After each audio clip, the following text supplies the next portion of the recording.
Bonjour, bienvenue à toi aujourd'hui en ce début de semaine. Ça me fait plaisir de te retrouver et j'ai besoin de toi cette semaine. J'ai besoin de ta prière. J'ai besoin de ton offrande pour ce que j'entreprends cette semaine, une retraite chez les Sœurs Grises à Montréal avec notre petite sœur Monique Tremblay et notre frère René Tison qui est prêtre. Nous allons vivre une retraite cette semaine, donner la retraite sur la spiritualité de Mère Thiouville. C'est tout un contrat, je peux te le dire, et c'est pour ça que j'ai besoin de toi.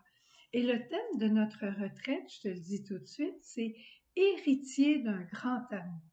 Qu'est-ce que les saints peuvent nous laisser sinon que l'héritage de leur sainteté?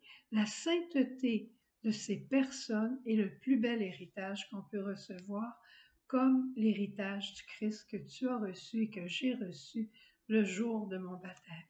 Et aujourd'hui, dans la première lecture tirée de la lettre aux Hébreux, il est question de cet héritage. Et je voulais t'en parler un peu pour qu'on soit en communion dès le début de cette semaine et que ça t'interpelle toi aussi, cette histoire. Nous sommes riches, riches. Nous avons un héritage incroyable et parfois on vit comme des orphelins, on vit comme des gens qui ont rien et pourtant on est si riches.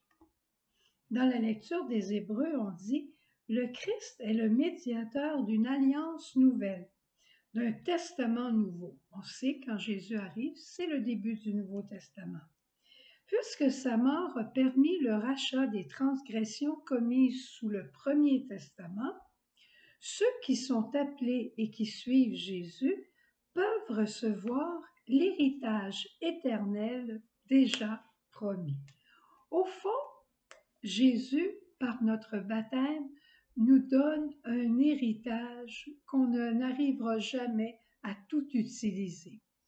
Mais cet héritage-là qu'on a reçu, il est pour nous, pour notre joie, pour notre bonheur, parce qu'on est des bienheureux, mais aussi on a des devoirs avec un héritage qui est de le partager aux autres.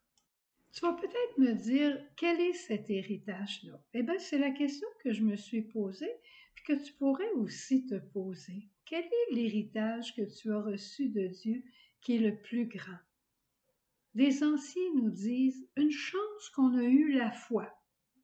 On n'aurait jamais passé à travers les épreuves qu'on a passées si on n'avait pas eu la foi.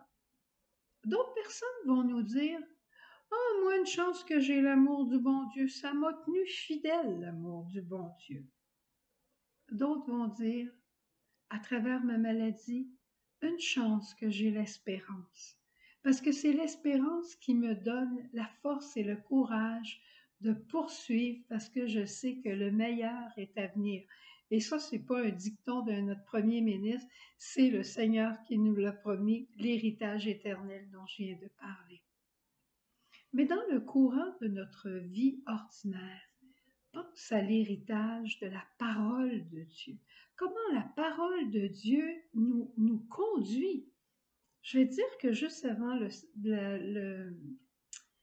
la retraite, il est de mise dans la communauté, avant une retraite, avant un événement très spécial dans lequel on a à missionner, on va au sacrement du pardon, puis on demande au Seigneur une grâce d'humilité infuse.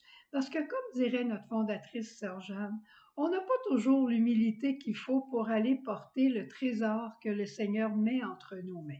Et moi, je n'ai pas cette humilité-là infuse. Mais je l'ai demandé au sacrement du pardon. Et tu sais la parole que j'ai reçue? Le peuple qui marchait dans les ténèbres a vu une lumière se lever. Eh bien, je veux dire, cette parole-là, elle a été dans mon cœur comme un véritable élan. Je me suis dit, la retraite, elle va porter la lumière. Et s'il y a des gens qui sont dans les ténèbres, on est toujours un peu dans les ténèbres, ils vont trouver une lumière qui va les faire avancer. Tu sais, quand on marche dans la noirceur, puis tout d'un coup, on voit une petite lumière ou une grande lumière, quel bonheur on a. Eh bien, ça va être ça le bonheur de la retraite, entre autres. le bonheur des sacrements, l'héritage des sacrements. Sœur Jeanne nous disait, Myriam, c'est une croissance spirituelle sacramentelle. On grandit dans la charité de sacrement d'Eucharistie en sacrement d'Eucharistie. On grandit dans la vie relationnelle, fraternelle, de sacrement du pardon en sacrement du pardon. Parce que Dieu nous pardonne et on arrive avec sa miséricorde à nous pardonner les uns les autres. On grandit dans la vie d'offrande avec le sacrement des malades. Et le sacrement des malades, tu vas me dire, ça m'enlève pas mon arthrite. Non, mais le sacrement des malades que tu peux recevoir le 11 février à la fête de Notre-Dame de Lourdes, à la fête des malades, ce sacrement des malades va te permettre de porter la croix de ton arthrite, va te permettre de vivre encore plus d'offrandes, va te donner des petits trucs pour arriver à être capable. Il y a des gens qui ont peine à se lever le matin, qui marchent tout croche, une bonne douche chaude, puis après, ça y est, on est encore un petit peu plus droit et on peut prendre notre journée sur le bon pied. L'onction des malades, c'est extraordinaire quand on porte une croix, surtout au niveau de la santé physique, mais aussi des santé mentales et tout ça. Notre vie est une vie sacramentelle. Ça fait partie des héritages. La cloche est en train de sonner parce que je dépasse un petit peu mon temps. Mais arrête-toi toi-même à regarder quel est cet héritage que Dieu m'a donné dans mon baptême et qui me fait vivre. Demande à Marie de t'obtenir la lumière si tu ne le vois pas trop bien.